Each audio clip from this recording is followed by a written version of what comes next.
Jadi si pelaku ini sebetulnya merasa ketakutan terungkap punya istri lagi. Joko itu udah nikah lagi, Bi. Dia nggak percaya.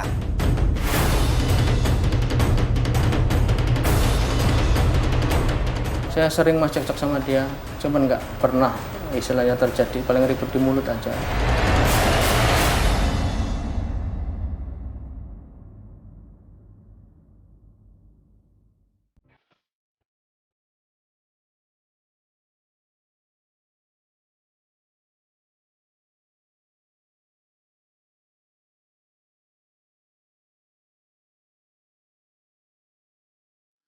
Tujuan tim menyingkap tabir kali ini adalah Kampung Gincing Lebak Peniangan, Kecamatan Rebang Tangkas, Kabupaten Wai Kanan, Provinsi Lampung. Peristiwa kekerasan dalam rumah tangga yang berujung kematian terjadi di wilayah ini. Korbannya seorang wanita bernama Reni alias Tukini. Reni dihabisi oleh suami sirinya dan jasadnya dibuang ke dalam sebuah sumur.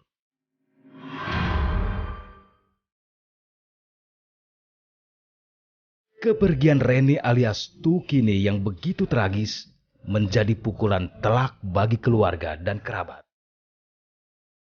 Apalagi pelakunya adalah Joko, suaminya sendiri.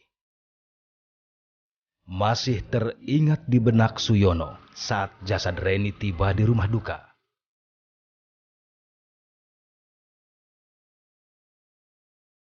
Hati Suyono langsung bergetar. Ia tak menyangka Reni tewas di tangan suaminya.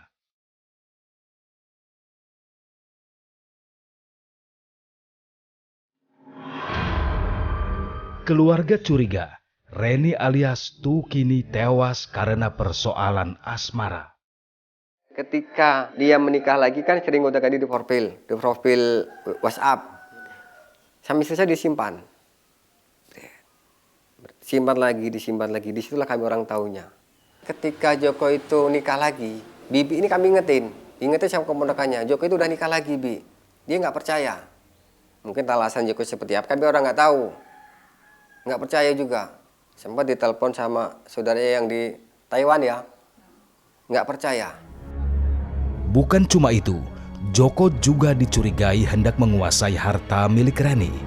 Ya bisa terjadi. Kenapa saya katakan seperti itu, Bang? Karena ketika dia pergi hari Jumat, dia hari Minggu dia pulang. Pulang malam, pagi dia berangkat lagi menitipkan kunci kepada keponakan. Dia itu pergi bawa tabung gas dan tas. Dia itu bawa tabung gas satu sama tas. Dia pergilah. Mungkin dia itu pulang ke sini nih ngambil hak milik punya bibi saya. Buktinya gelangnya itu dibawa sama dia. Yang lain-lain. Sampai terjadi sini nggak ada apa-apa sini. Habis semua kosong. Surat menyurat nggak ada semua. Artinya dia itu memang ada motif perencanaan pembunuhan. Sebelum kejadian, bibi saya sempat cerita juga bahwasanya Yon, duit bibi ini mau kumpul semua. Sama orang yang bisnis daging itu mau terkumpul udah 3. Kurang 5 lagi.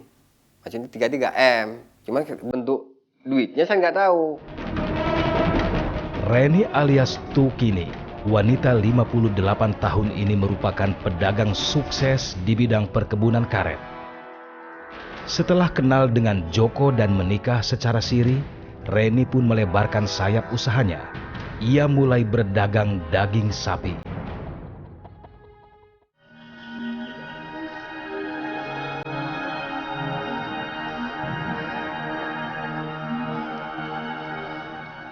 Kini, Reni alias Tukini telah pergi untuk selamanya.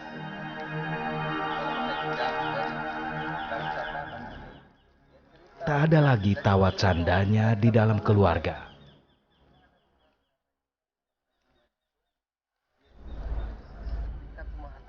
Lalu apa sebenarnya motif pembunuhan ini? Dan bagaimana peristiwa pembunuhan ini terjadi?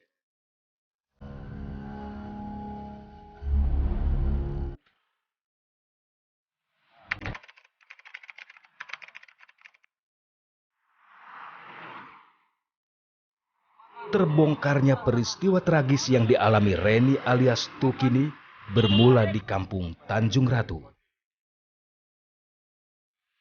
Jasad Reni ditemukan di dalam sebuah sumur yang dalamnya sekitar 20 meter.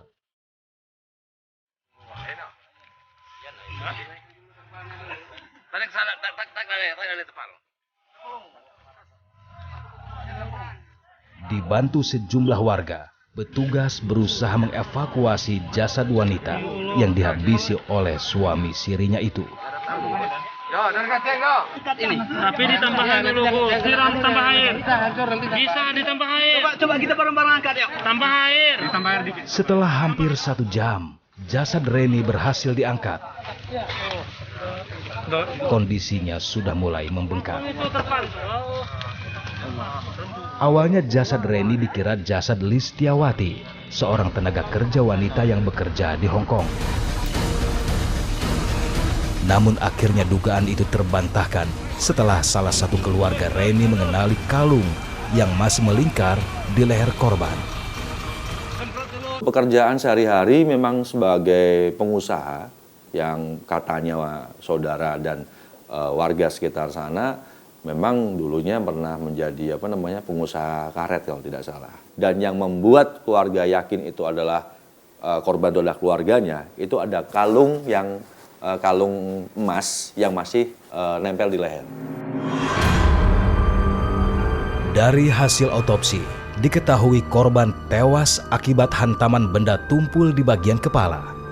Yang ditemukan adalah memang adanya robek di kulit kepala yang mengakibatkan tempurung kepalanya retak, terus patah tulang leher, kayak semacam pendarahan yang sudah membusuk juga, sama patah tulang iga.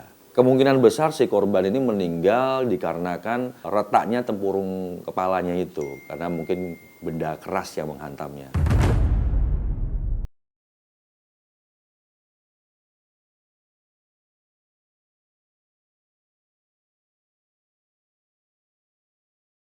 Alias Tukini pertama kali ditemukan oleh Revi Abdullah, warga sekitar lokasi. Sorenya itu saya lewat dari sana, udah 5:30 sore itu, saya lewat di pinggir sumur ini karena saya bawa rumput untuk makan kambing, karena motor saya taruh di sini. Nah, memang udah ada bau, tapi nggak saya rawin, saya terus ngarit lagi, saya ngarit di situ, dekat sumur. Kok baunya nyengat lagi, tak datanginlah ke sumur itu, tak lihat ke dalam sumur ini ceritanya. Kok di dalamnya ini kok ada terpal, bau Warna apa, Pak? Terpalnya, Pak? warna biru. Nah, karena sudah 5:30 sore itu kan gelap-gelap. Tak pikir aku udah bosan, tapi baunya ini sudah baunya itu sudah bau menyengat baunya itu. Nah, dalam hati aku berpikir curiga ini. Kalau bau-bau biasanya itu nggak kayak gini gitu loh. Nah, akhirnya aku buru-buru ngarit, sudah ngarit tak taruh di sini, tak naikkan di motor itu, aku langsung pulang keluar. Di akal-akalan kami orang Ginter diputar itu terpal itu, kelihatanlah tangannya, muncullah tangan. Kepalanya ke sini, kakinya ke sana. Begitu terpal ini dibuka, Bang, jadi si jenazahnya kelihatan dari atas. Kelihatan jelas gitu loh, karena terpal dua-duanya sudah naik semua. Yang warna biru dan warna hitam terpalnya.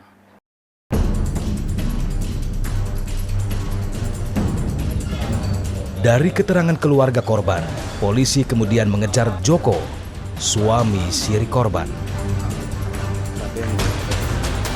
Saat itu Joko langsung menghilang bersamaan dengan hilangnya Reni.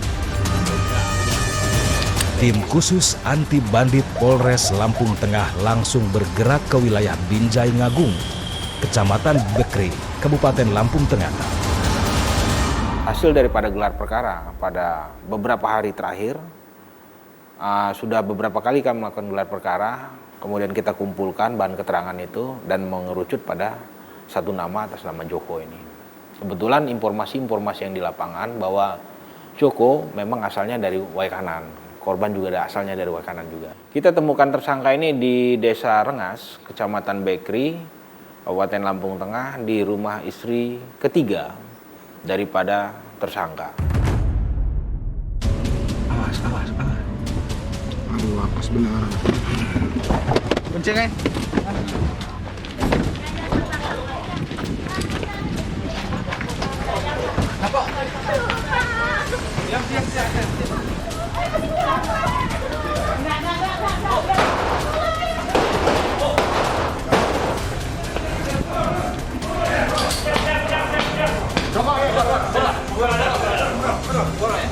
Joko pun akhirnya diringkus di rumah salah satu kerabatnya.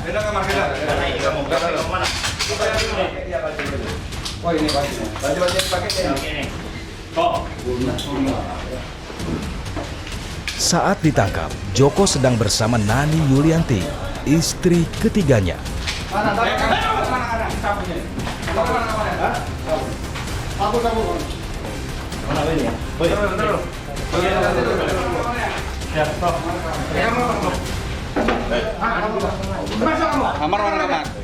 Untuk mencari barang bukti, polisi menggeledah tempat persembunyian Joko. Ambil aja.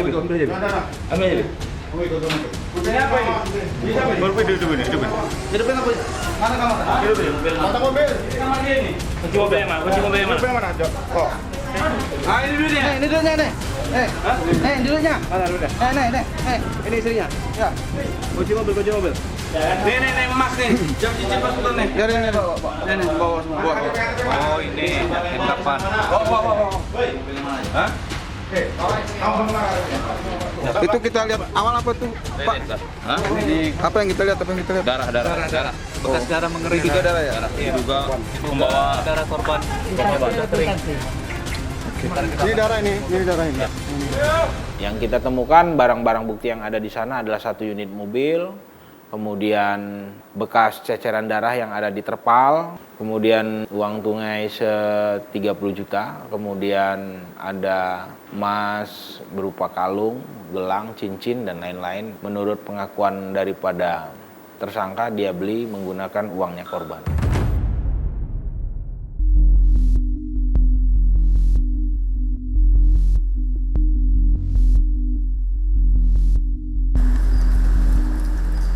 Beginilah kondisi Joko, suami yang tega membunuh istri sirinya dan membuangnya ke dalam sumur. Joko terpaksa dihadiahi timah panas karena berusaha melarikan diri saat digiring polisi.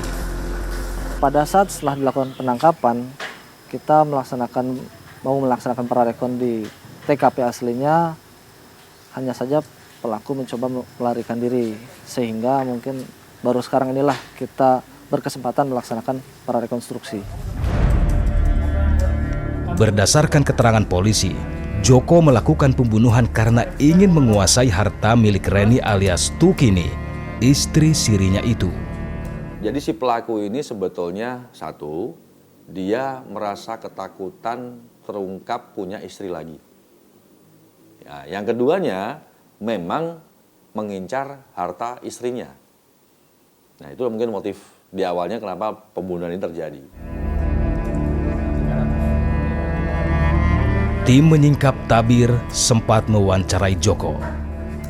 Kepada kami, Joko mengaku khilaf dan spontan melakukan perbuatannya itu saat cekcok di dalam mobil. Spontanitas, Mas, di perjalanan ribut. Di malam itu cekcoknya karena posisi mau arah Nakih. Awalnya dia minta Bandar Lampung, setelah sampai Baradatu dia minta ke Batu Raja.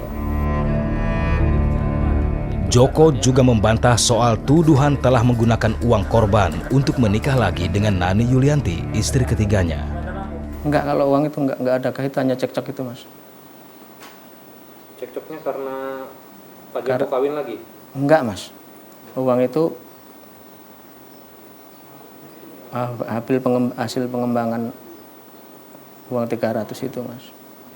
Duit itu kan bahkan untuk bayar DP rumah yang di Simpang 4 itu. Joko mengaku benar-benar menyesal telah menghabisi nyawa istri keduanya, Reni alias Tukini. Ia juga meminta maaf kepada keluarga korban. Pikiran saya, kok bisa terjadi kayak gini.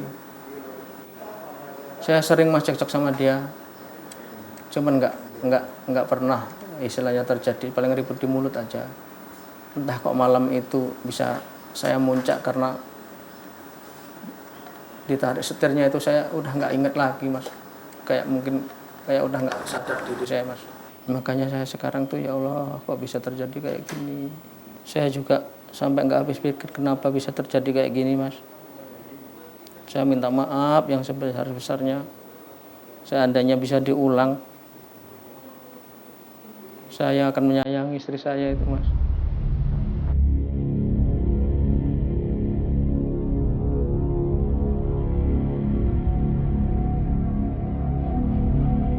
Untuk mendapatkan informasi tambahan, kami coba menemui Nani Yulianti, istri ketiga Joko. Saat kami temui, rumah Nani di Wai Kanan ternyata sudah kosong. Setelah peristiwa pembunuhan itu terjadi, rumah ini langsung ditinggal pergi oleh penghuninya.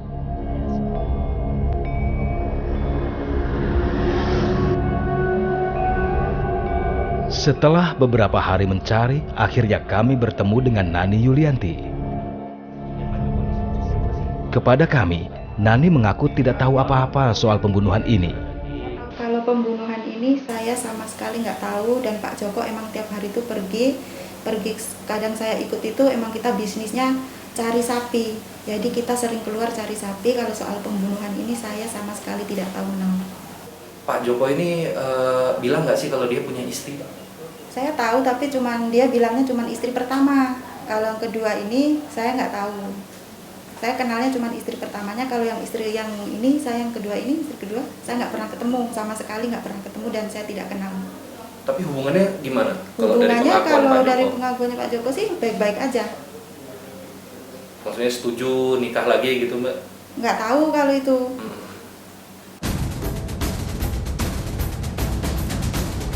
Seperti apa peristiwa pembunuhan itu terjadi? Semuanya tergambar dalam proses rekonstruksi ini. Udah, Konomen sekarang masuk ke mobil sama Mbak Lesi untuk peragakan. Kamu sini.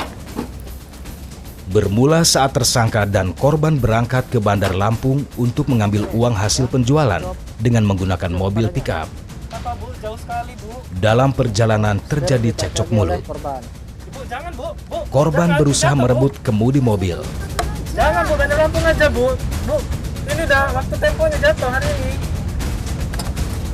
Mobil pun berhenti. Keduanya turun. Dan tersangka langsung memukul korban dengan menggunakan kayu yang ditemukan tidak jauh dari lokasi kejadian. Korban terjatuh dan tersangka kembali memukul korban. Setelah tewas, jasad korban diletakkan di bak mobil dan dibungkus terpal. Sampai akhirnya jasad korban dibuang ke dalam sumur. Untuk ancaman hukuman nanti tergantung dari penyidik, hasil dari penyidikannya seperti apa. Kalau misalnya pasal 338 nanti yang akan disandingkan, 338 KUH pidana, berarti nanti kita sandingkan dengan 338 KUH pidana. Tapi apabila nanti ada temuan di lapangan hasil penyelidikan mengarah ke pasal 340 ya di KUH pidana juga, yaitu tentang pembunuhan berencana, ya kemungkinan besar nanti tersangka bisa mendapatkan ancaman hukuman seumur hidup, bahkan hukuman mati. Memiliki istri lebih dari satu memang perlu kesiapan mental. Kasus ini merupakan pelajaran bagi kita semua.